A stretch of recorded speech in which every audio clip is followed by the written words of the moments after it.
Around 8,000, over 8,000 Indian nationals have left Ukraine since we issued the initial advisories. So I go back, it's not since the conflict began, but since we issued the initial advisories, our estimate to the extent that we don't exactly know how many left between the advisory and the conflict started.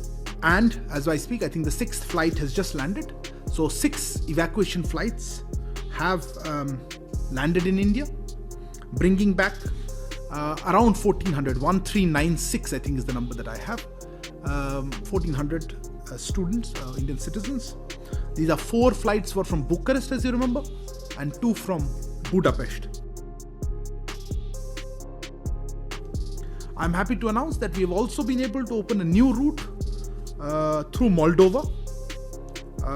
An MEA team reached Moldova today morning, as Foreign Secretary mentioned yesterday. That team is now in place and is operational. They will assist in the evacuation of Indians through Romania. Moldova it's landlocked, and so these people will come into Moldova, then go from Moldova into Romania and then to Bucharest, and then fly out from there. So this new route should help Indians in southern Ukraine, around Odessa and those places. But let me make a request here and emphasize something to you all and to our students and their families who are listening to this. We want to emphasize that people should not reach the border directly. If they do, they will face long waiting times to cross, as you've seen in Poland border, as you've seen on the Romanian border. So yes, please do reach the western parts of the country, the western parts of Ukraine, but please seek shelter in nearby towns and move to the border only in consultation with our teams in accordance with the advisories that are being issued and will continue to be issued. Coming on to what are we coordinating, as you are aware, a dedicated Twitter handle, Ganga helpline, with the hashtag handle @OpGanga, Operation Ganga helpline, has been set up to assist in the evacuation process. This handle is working in coordination with dedicated control centers that have been set up for each border crossing. Minister Jyotiraditya Scindia will be going to Romania and Moldova. Minister Kiren Rijiju will be going to the Slovak Republic. Minister Hardeep Puri will be going to Hungary. And Minister Gen V.K. Singh will be going to Poland. That's the information I have. It changes a bit. Then don't hold me to it. No, they have not left.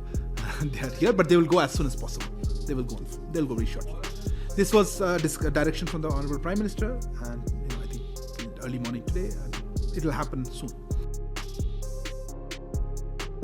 Let me clarify this, and I think did that. Under the evacuation Operation Ganga, no one is paying any airfare at all. This is all being borne by the government of India. So if there are stories, if there are reports that students are paying exorbitant, these stories are wrong, or they are talking about before the evacuation started, when people were coming on commercial flights, perhaps that could have been the reason. But certainly, no, we had 6 flights. You can ask any student who has come on any of the flights. No one has had to pay a single rupee for that evacuation flight. There's a live and active conflict zone. It is not the same as it is in the Western Ukraine. So there is, it is not feasible immediately to look at, just going inside there.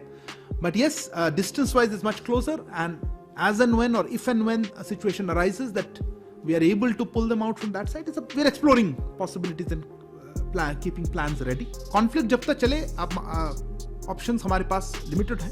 कल foreign secretary ने कहा कि हमने red cross से ही बात की है, वो भी वेट कर रहे हैं. जैसा ही कुछ कॉन्फ्लिक्ट में रुकावट हो या पॉज हो या कुछ ह्यूमैनिटेरियन ऑप्शंस हो, तो रेड क्रॉस भी इन्वॉल्व होती है ऐसी चीज़ों में.